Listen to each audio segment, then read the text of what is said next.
निशान्ते विश्वं यदेतत् स्वतनौ निशान्ते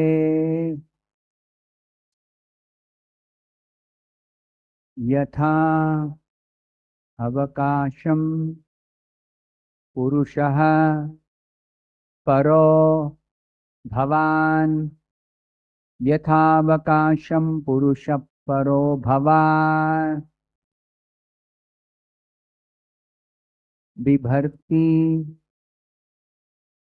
सोऽयं मम गर्भगो अभूत् बिभर्ति सोऽयं मम गर्भगो भूत् अहो नृलोकस्य विडम्बनं हि तत् अहो नृलोकस्य विडम्बनं हि तत् विश्वं यदेतत् स्वतनौ निशान्ते यथावकाशं पुरुषः परो भवान् बिभर्ति सोऽयं मम गर्भगो भूत् अहो नृलोकस्य विडम्बनं हि तत्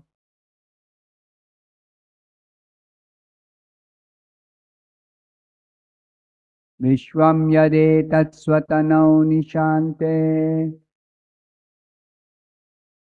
यथावकाशं पुरुषः परो भवान् बिभर्ति सोऽयं मम गर्भगो भूत् अहो नृलोकस्य विडम्बनं हि तत्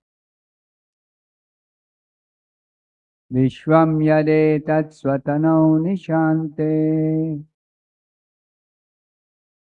यथावकाशं पुरुषः परो भवान्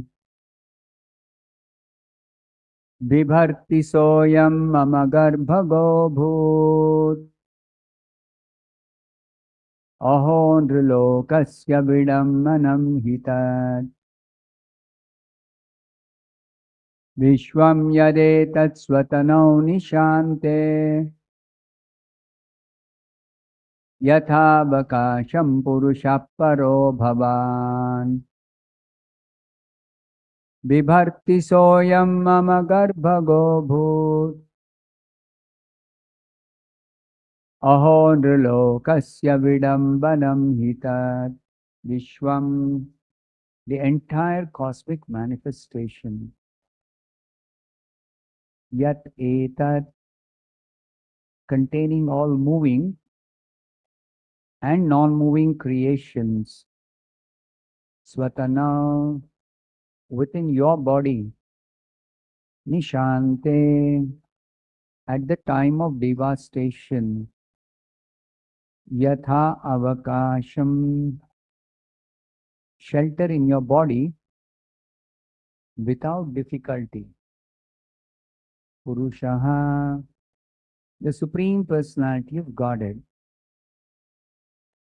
paraha transcendental bhavan your lordship bibharti keep saha that supreme personality of Godhead I am this form mama my garbhagaha came within my womb abhut it so happened aho alas nrilokasya within this material world of living entities vidambanam it is impossible to think of he indeed that kind of conception. Translation and purport by His Divine Grace A.C. Bhaktivedanta Swami Prabhupada. Translation. At the time of devastation, the entire cosmos, containing all created moving and non-moving entities, enters your transcendental body and is held there without difficulty. But now this transcendental form has taken birth from my womb. People will not be able to believe this, and I shall become an object of ridicule. Please repeat this translation after me. At the time of devastation, the entire cosmos, containing all created, moving and non-moving entities, enters your transcendental body and is held there without difficulty. But now, this transcendental form has taken birth from my womb.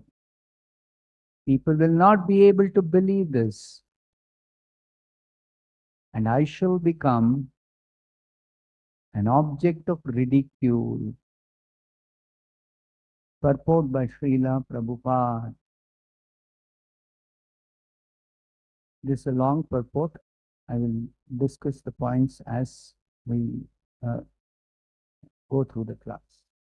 Om Ajnanatimirandasya Jnananjanashalakaya Chakshurunmilitam Yena Tasmai Shri Gurave Namaha Nama Om Vishnupadaya Krishna Presthaya Bhutale Srimate Bhaktivedanta Swaminiti Namine Namaste Saraswate Deve Gauravani Pracharine Nirvishesha Shunyavadi Paschatya Deshatarine Jaya Shri Krishna Chaitanya Prabhu Nityananda Shri Advaita Gadadhara Srivasadi Gaura Bhakta Vrinda Hare Krishna Krishna Krishna Hare Hare Rama Rama Rama Hare Hare. This verse is the last prayer by Devaki. Devaki has also offered prayers to Krishna after he has appeared as her son. He has come out of her womb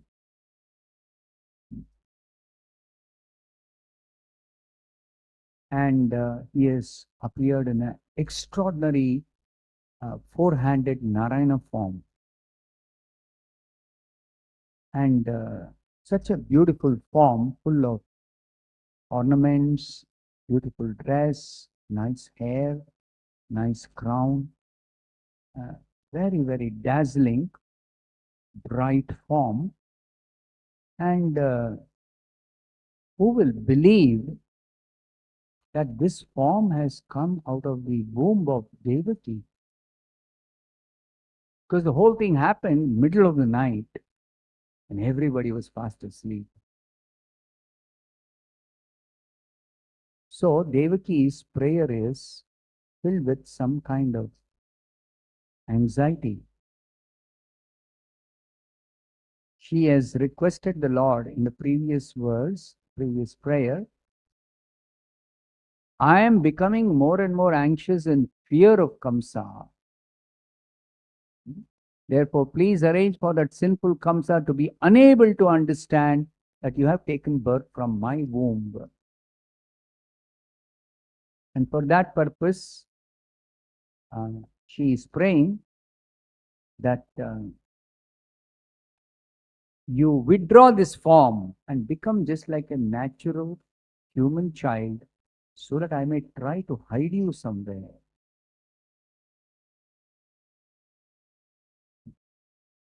So earlier class we discussed that Devaki knows Krishna is Supreme Lord and nothing can happen to him because he is Supreme Lord and Supreme Powerful.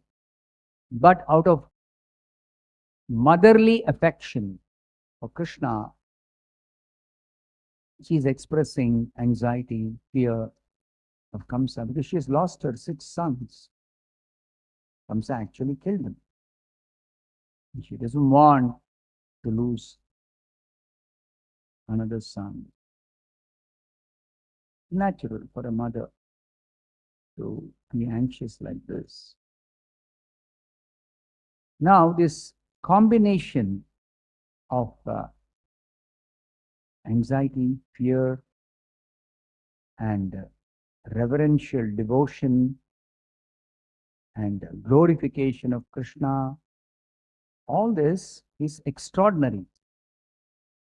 And it is not happening under the influence of the material energy. Devaki is in this material world. But a pure devotee like her is always under the complete shelter and protection of Krishna's spiritual energy called Yoga Maya. Mahatmanastu mam partha daivim prakritim ashritaha. Mahatmas mean the devotees, pure devotees. So pure devotees are always under the shelter and protection of Krishna's spiritual energy. Whereas ordinarily all of us, ordinary living beings, are always under the shelter and protection of the material energy. And material energy means forgetfulness of Krishna. Material energy means put into illusion. Material energy makes us think I am the body. Material energy means we are thinking in terms of this world, this birth, this situation. We forget that we are a spirit soul, we are not the body. We forget Krishna, who is our eternal maintainer, protector, well-wisher, provider, everything. We completely, almost completely forget him. So that is the effect of the material energy. Whereas devotees are never affected by the material energy, even though they may be in this material world. That is position of the devotees because of their Krishna consciousness.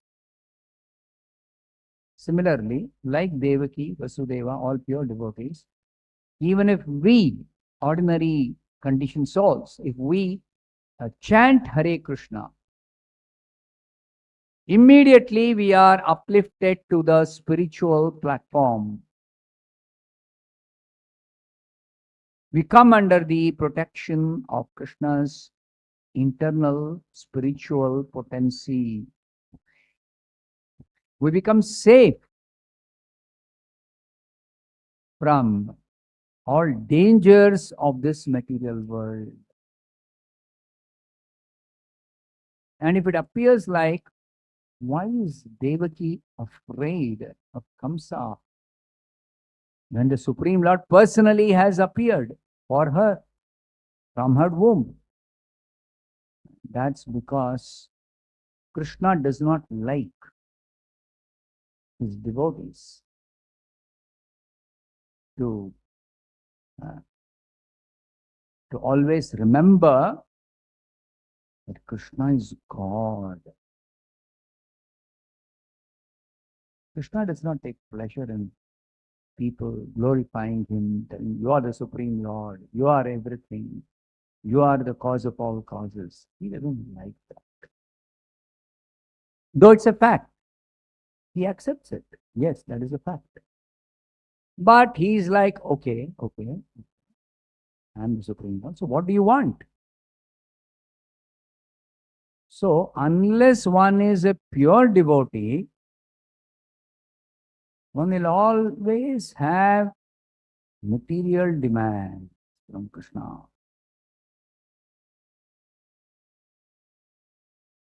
And Krishna very easily fulfills material desires, material demands. Very easily does that. But Krishna also considers that these material desires or material demands, especially from his devotees who are not yet pure devotees, he thinks, if I fulfill this material desire, will it be in any way coming as an obstacle for my devotees' spiritual progress? Krishna is very, very anxious about that. The whole purpose of this creation is simply to make arrangement for us who are separated from him to get back everyone to his personal abode. For Krishna, we are all lost children, missing from his personal home. So Prabhupada says, let us go back home, back to Godhead. Krishna wants, Krishna is waiting. And for Krishna, who's the unlimited Lord, there is no scarcity of devotees. But because he's unlimited, each one of us actually matters to him. His love is unlimited. He has unlimited resources. He has unlimited relationships. So on the unlimited scale, we cannot understand this point that even though the number of souls in this material world is very, very, very, very insignificant, and Krishna has many millions of billions and trillions of times more devotees in the spiritual world with him, still every single part and parcel, his child, every child matters to him. Even though he is full of transcendental bliss in his spiritual world with all his devotees, but still he feels unhappy. This particular child is away from me in ignorance, foolishly, struggling in the material world. Krishna wants every single one of us who belong to him, who are his own children, back with him in the spiritual world. He wants to enjoy with each one of us. He wants to give us his love. He wants loving exchange from each of us. And therefore, in spite of being very, very blissful, busy, active, fully occupied in the spiritual world, he never forgets us. He never forgets us. The Prabhupada gives the example. Just like a mother is taking care of a small child, is totally dependent on the mother. So when the child goes to sleep, the mother will take that opportunity to actually do some other work which she could not do when she is attending to the child. So very carefully, without making much noise, silently, she'll be doing. But even when she is attending to other things, her heart, her actual attention, always with the child. If the child gets up before she finishes her work, she will leave everything and go and attend to the child. She's very, very alert. The mother insignificant jiva, because of love, can be so attentive to her child. You can imagine Krishna with unlimited love, how much more attentive he will be for us, his lost children, even though we are very, very few.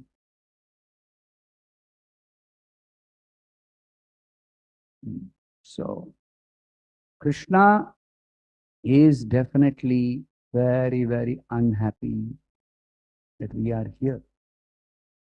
And when he comes,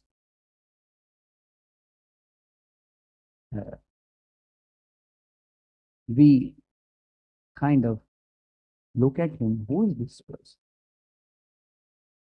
Or just another person. He comes in a human form.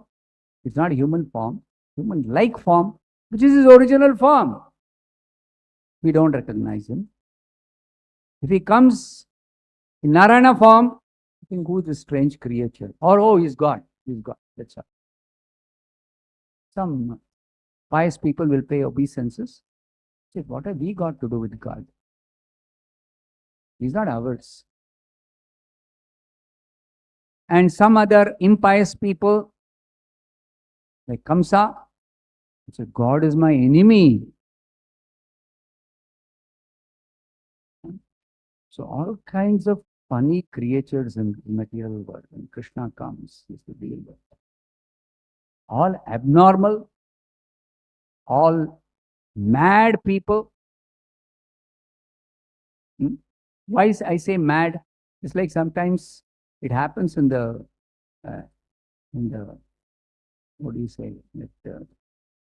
Mental hospital, treating people with mind problems. So one fellow will be walking and telling, I am the Prime Minister. Another person, oh, you're the Prime Minister, okay. Then I am not the Prime Minister, but I am the President. Another person will laugh. Oh, you are President. Huh? I thought he was President. All mad people. Right? We understand this very easily because we are little sane and sober. You know, he's not the Prime Minister. He's not the President. He thinks like that. His mind is not okay.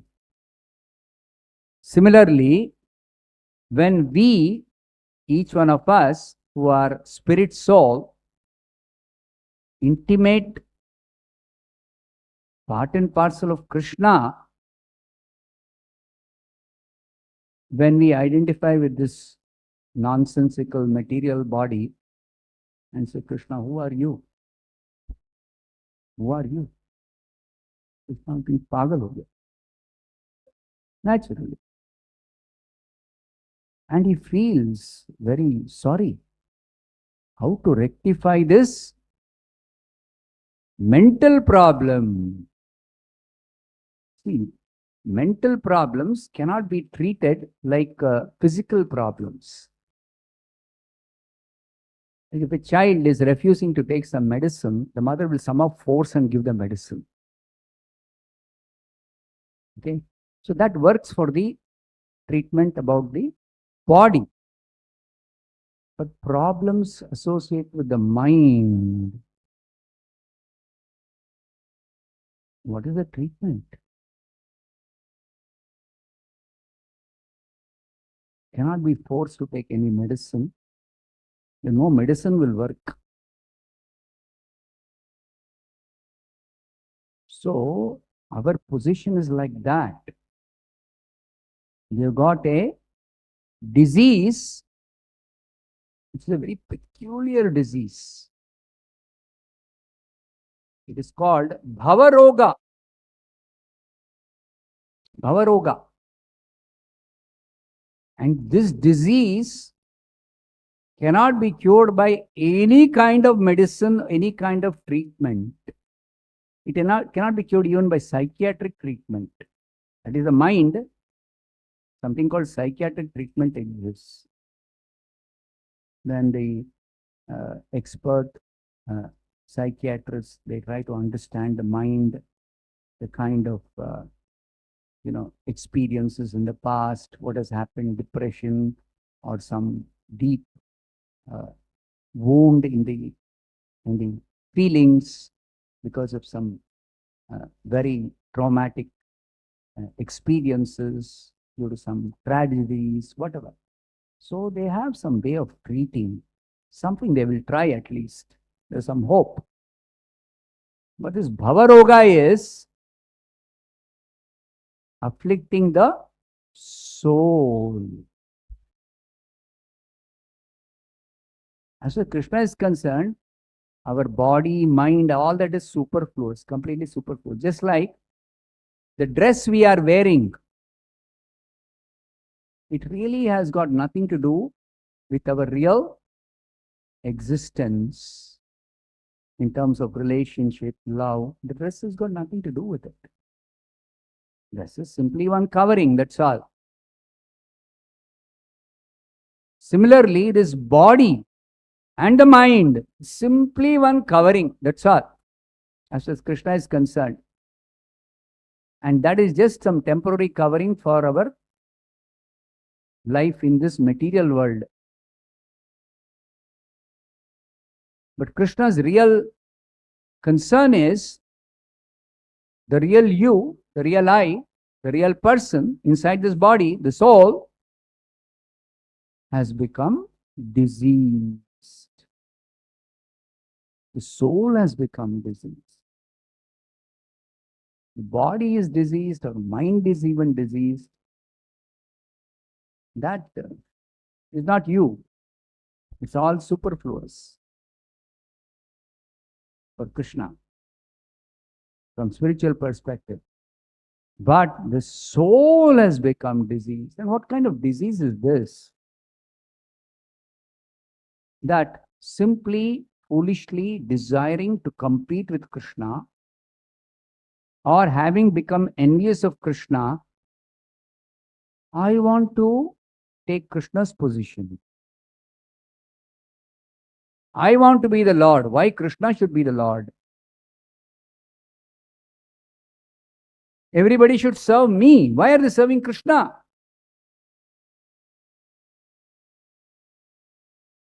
Now, what we don't understand is, it's not that Krishna has chosen among so many competing personalities that I will overpower everybody and I'll be the Lord. Just like Asuras think.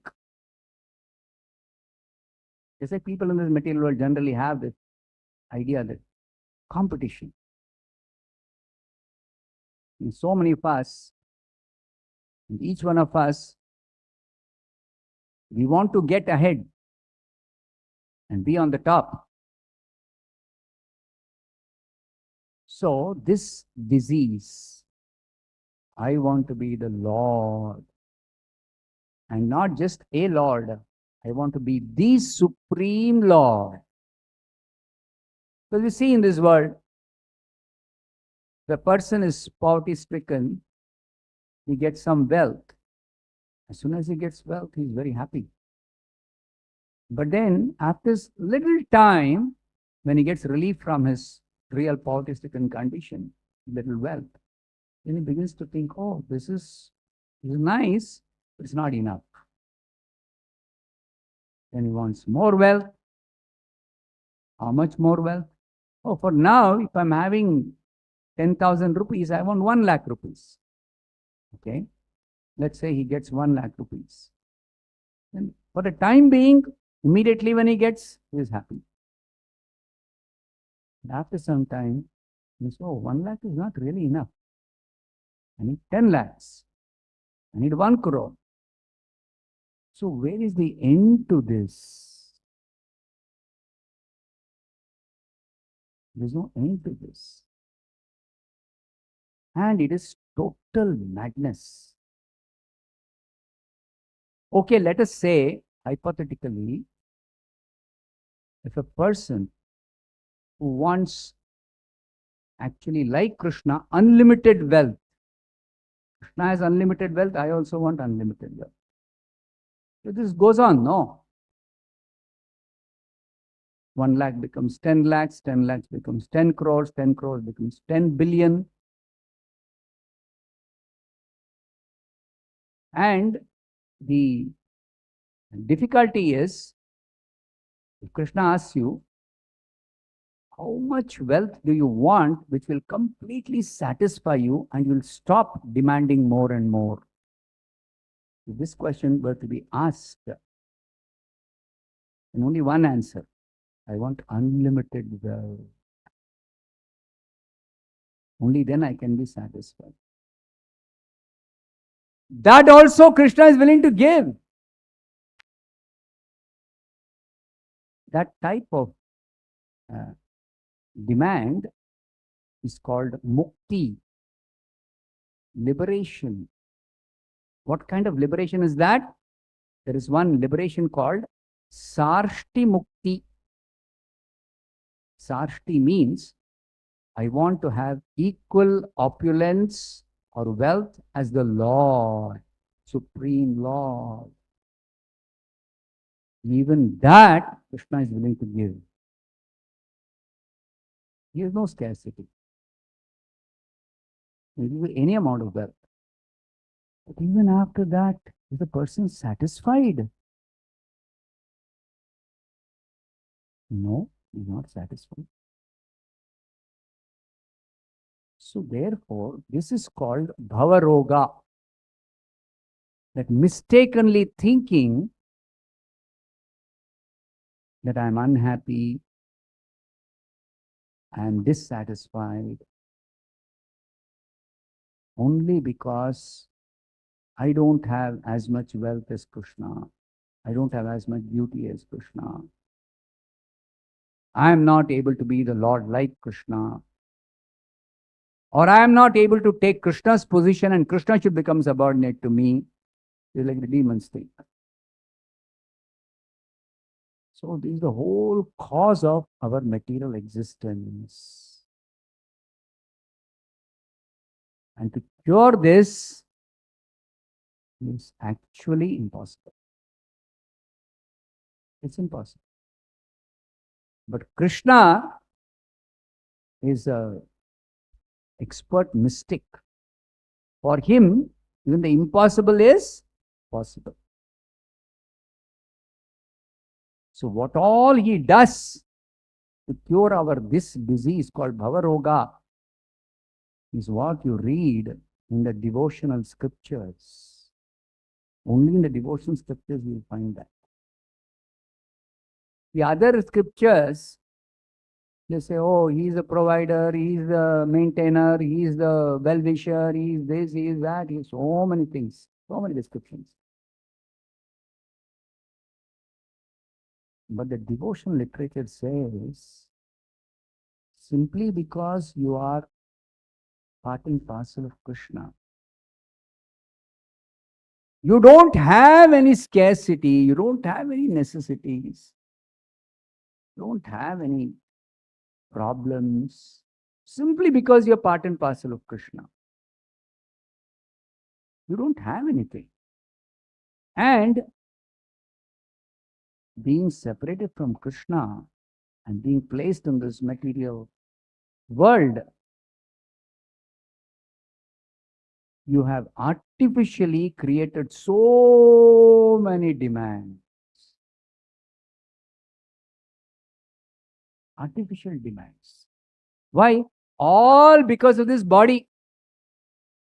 All our material demands only because of this material body. And this material body is not just this external material body, physical body. There is one inside this physical body, there is one subtle body. Even if physical body demands, even though they're artificial, they can be fulfilled. But the demands of the subtle body, impossible to fulfill.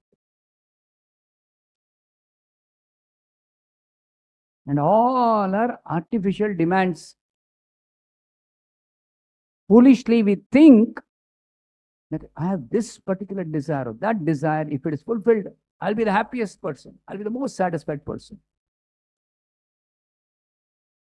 But because we are constitutionally spirit soul, only spiritual happiness and spiritual satisfaction is real happiness and real satisfaction for us. Nothing material can ever make us happy, can ever make us satisfied. So, in one verse in the Bhagavad Gita, Krishna says, Machchitta madgata prana bodhayanta parasparam kathayantascha mam nityam tushyanti cha ramanti cha. Only my devotees are always thinking of me out of love for me, out of deep attachment for me. They're always thinking of me. Machchitta, madgata prana. Their lives are dedicated for my loving service. Bodhayanta parasparam. And they generally like to associate with other similar devotees with whom they are constantly discussing, talking about, sharing. Kathayantascha mam nityam. What is the subject matter of their discussion, of their talking to each other? Only me. Mam, nityam, always. Always talking about me. They're always discussing about me. They're always uh, thinking of me. They're always engaged in my loving service. And by that, what happens? Tushyanti cha ramanti cha. They are completely satisfied. Tushyanti and ramanti. They are completely happy. Fully happy. Fully satisfied. Always. And that's our normal spiritual condition. So for such abnormal disease called Bhavaroga, where we artificially create demands and foolishly work on satisfying those demands with the hope that whatever spiritual happiness and satisfaction we are lacking because of our stupid material condition, we think, oh, that will all be satisfied by artificial demands, and that's never going to be satisfied. Now, how does Krishna put sense into our head that your real problem is not because of some artificial demands that you think you don't are unable to fulfill? We can never put sense into our head normally. So he has to do something extraordinary, something totally different. And what does he do? He actually offers himself, his entire being, which is the supreme truth, supreme absolute truth. He himself. And he means, Krishna means, simultaneously, he has got his individual personality as Krishna, and he has all his energies, his parts and parcels, his possessions, his wealth, his strength, everything else, which he can say is mine. It is my strength, my wealth, my parts and parcels, my energies, my world. Person and his possessions, person and his strength, person and his energies, person and his whatever. So, Krishna means the person Krishna who owns, possesses, enjoys everything else other than his own self.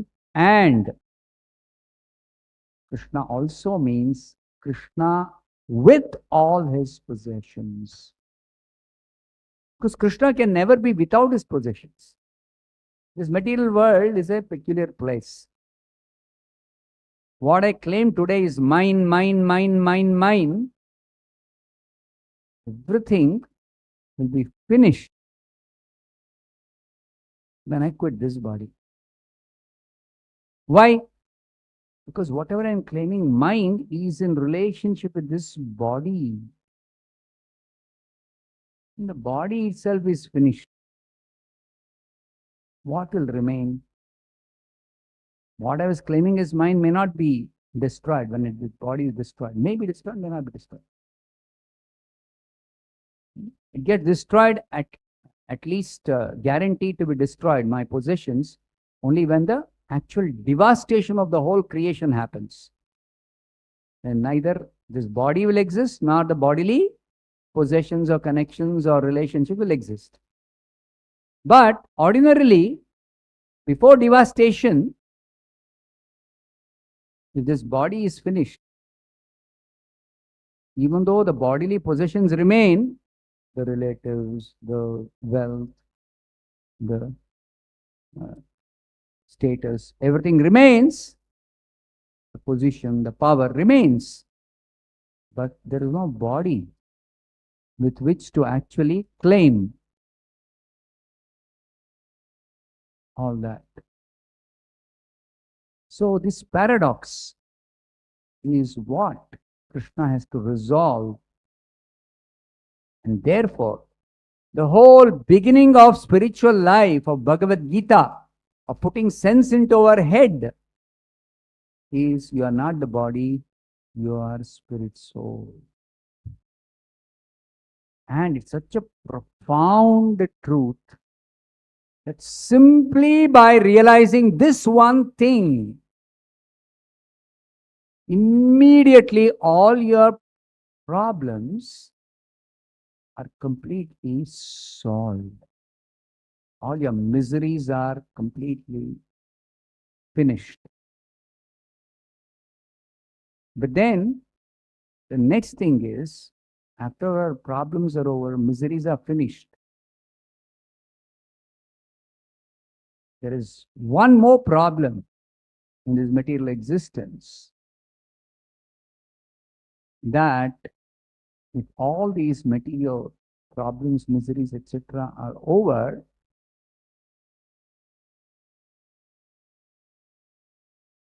then what about my need for love, unlimited love? Where is that available? That none of my so-called near and dear ones, other parts and parcels of Krishna, nobody can give me the love I'm seeking. Though they can give little, a very little bit, because they're very, very tiny. Their capacity is very, very limited. So that they can give. Some of them at least can give. But they cannot give me the unlimited love that I am actually seeking. So that unlimited love only Krishna can give. And therefore, when Krishna puts sense into our head and we actually realize I'm not this body, and then all my problems is solved, artificial demands are all vanish, immediately vanish. No more artificial demands. Then the actual real necessity, that unlimited love, is a real necessity, absolute necessity for everyone. That love Krishna offers by offering his own self, his real self, his own self. And he offers himself because he is never without his possessions or his wealth or his beauty or his strength or whatever. With all that, he offers himself to you.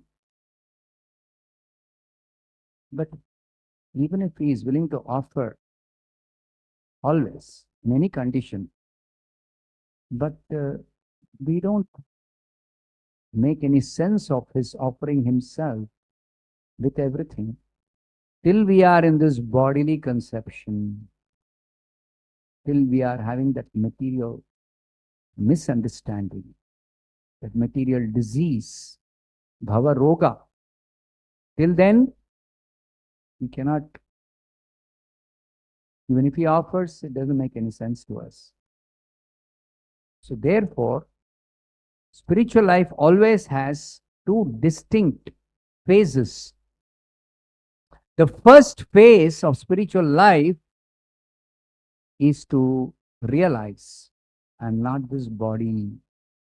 I don't belong to this world. I have nothing to do with matter because I'm pure spirit soul. Krishna is also pure spirit. Krishna also has nothing to do with this matter. So this realization, now this realization through other processes other than Bhakti Yoga is terribly slow and filled with so many difficulties. Filled with so many difficulties. Whereas in Bhakti, it's the easiest thing to get this realization, this particular understanding, I'm not the body. Because Bhakti begins with the understanding and the realization, I'm not this body.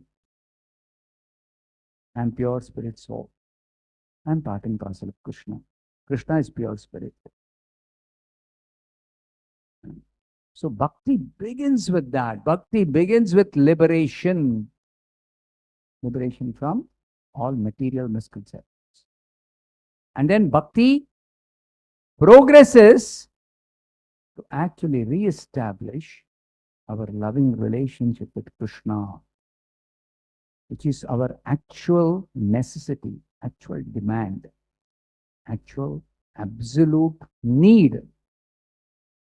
And spirit soul means I want unlimited love. Even though I am limited, I am tiny.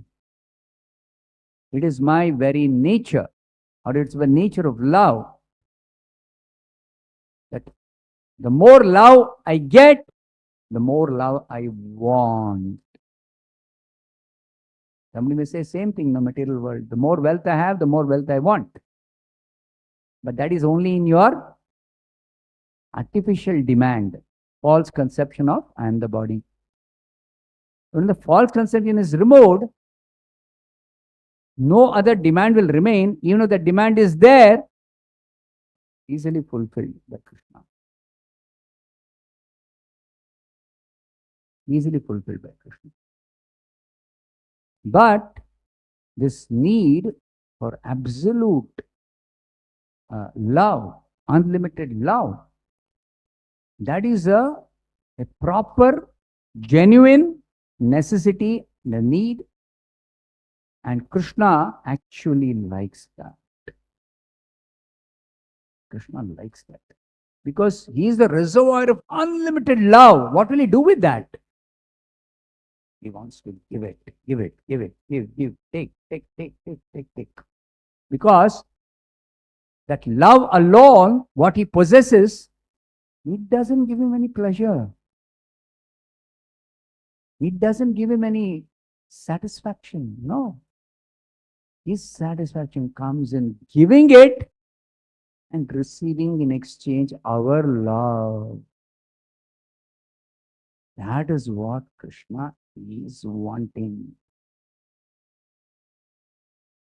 So why do I say that he misses even a single insignificant jiva who's away from him?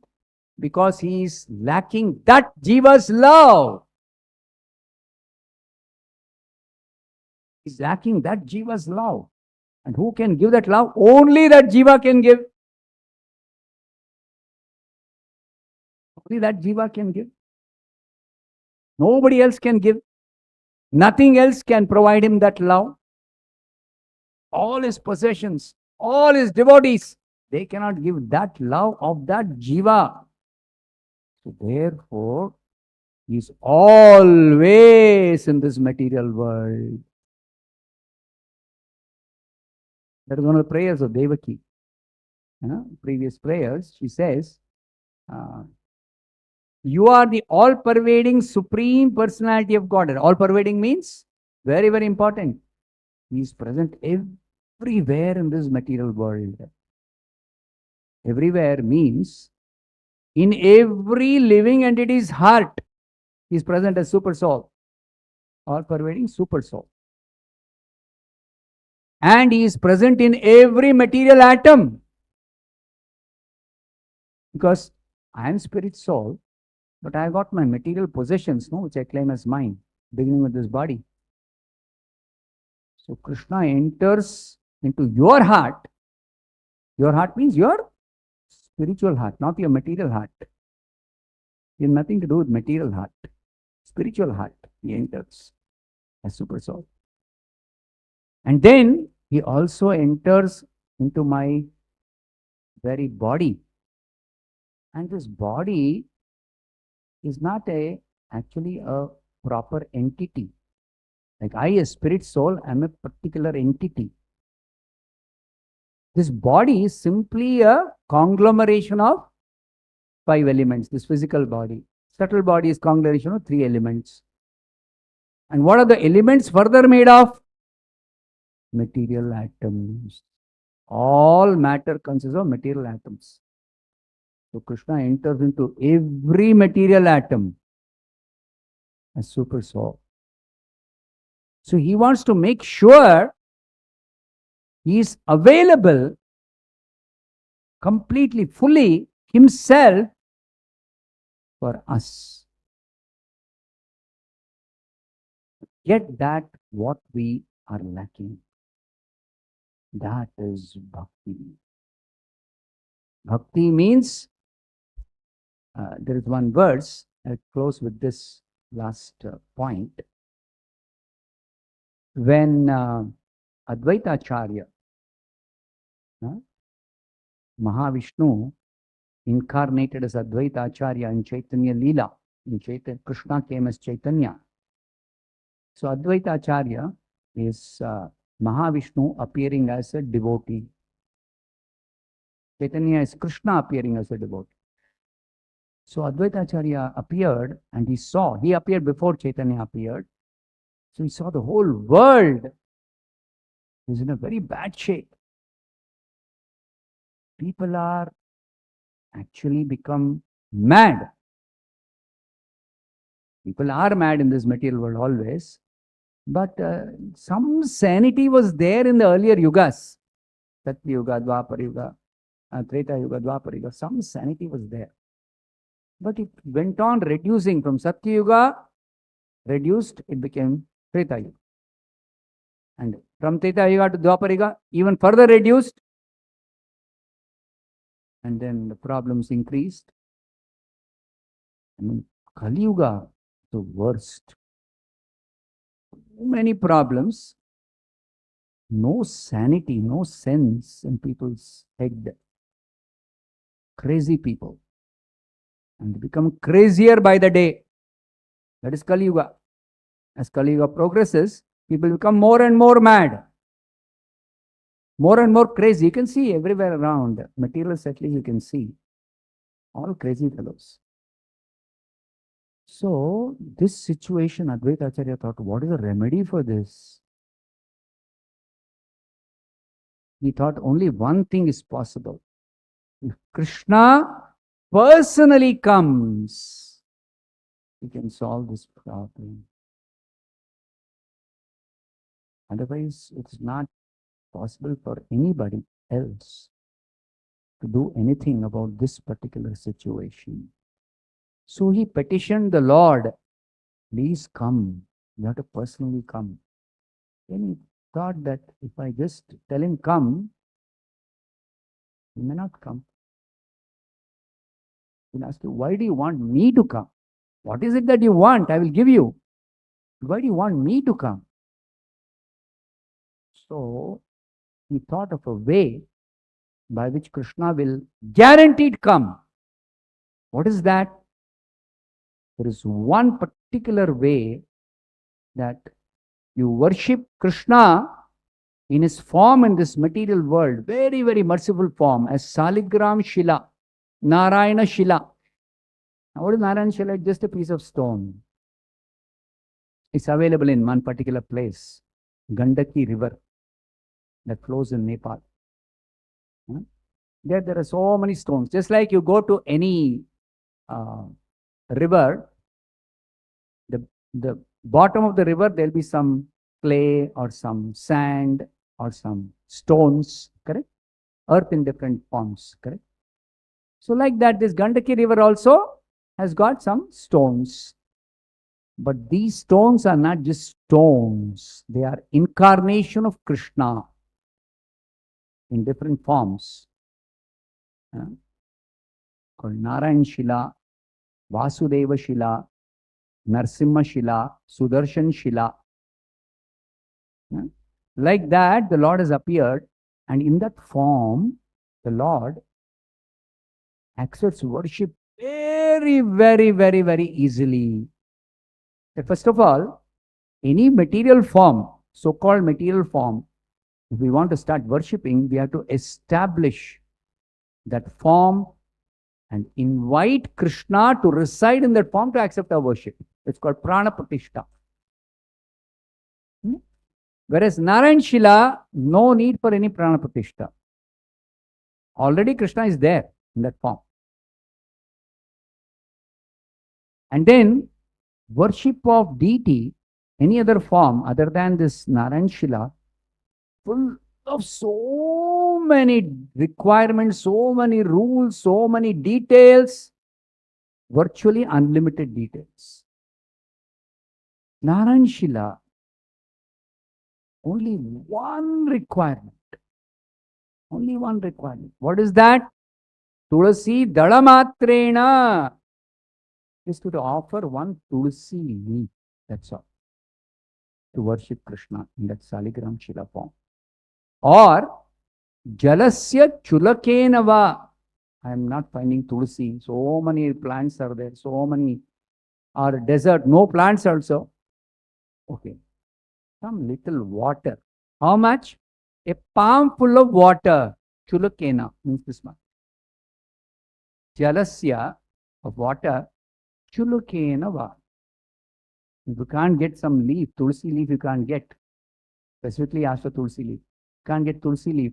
Take little water and offer it to me. Jalasya Chulakenava. Vikrinete Swamatmanam. Bhaktebhyo Bhaktavatsalaha. If any of these two are offered with devotion, Krishna accepts that and considers, I have nothing in my possession to reciprocate with my devotee. He has offered me these two very, very, very, very valuable things to me that I only can think of giving myself to my devotee. Vikrinete, he sells himself. Vikrinete means sells himself. To whom? Swamatmanam, he himself sells himself to his devotee. Bhakti bhyo Bhaktavatsala, because he's so very attached to his devotees. He loves his devotees. He's willing to do anything for his devotees. So he offers himself. This verse from the Gautami Tantra came to the mind of Advaita Acharya. How to get Krishna here? So he started worshipping Saligram Shila. Immediately Krishna responded. Immediately Krishna responded. Krishna appeared as a devotee. Chaitanya. So, similarly, Chaitanya Mahaprabhu now has simplified even further. For worshipping Saligram Shila, which is very easy to worship, and Krishna is very easily pleased and will offer himself to you. How many people can go fetch one Saligram Shila and make that arrangement for worshipping even? Chaitanya Mahaprabhu said, even that is difficult for people in Kali Yuga. He said, everybody has got tongue. They keep vibrating the tongue. So many things they keep talking. So Chaitanya Mahaprabhu says, vibrate your tongue, say, Hare Krishna.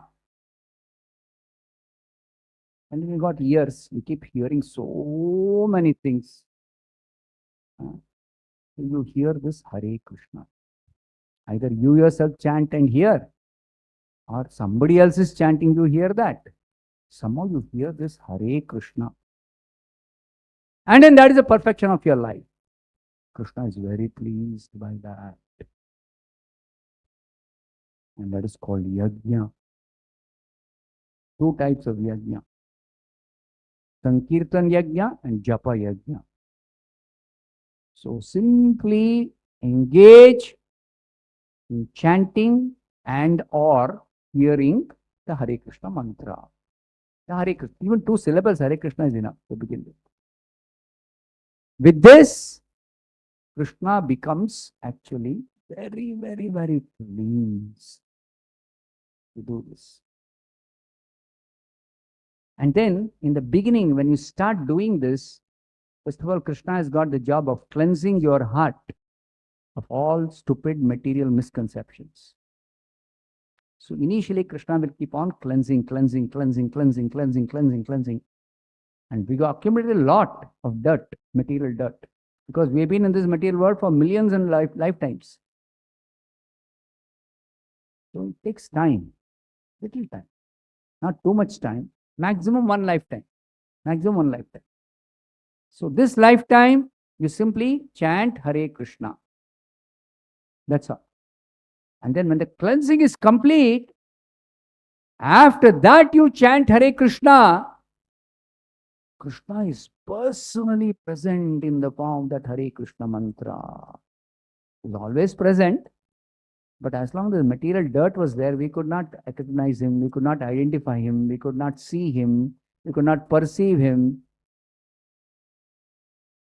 But as soon as the heart is cleansed, oh Krishna, I've been missing you.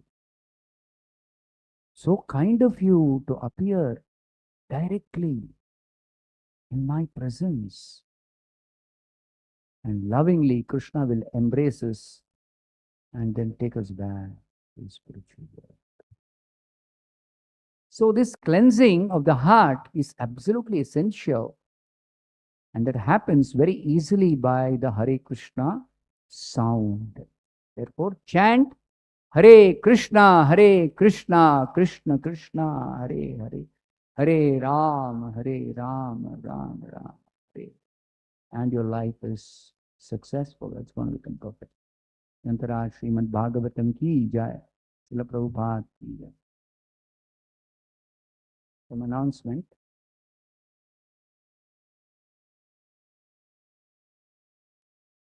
We'll be celebrating ISKCON Dasara on 12th October, Saturday, about 2 weeks from now. Evening 6 p.m. onwards, Rama Ashtottara Shatanamavali, then Harinam Sankirtan, burning of the effigies of Ravana and Kumbhakarna. We're making 45 feet effigies this time, big effigies. So please come and participate in this wonderful ISKCON Dasara festival. Hare Krishna.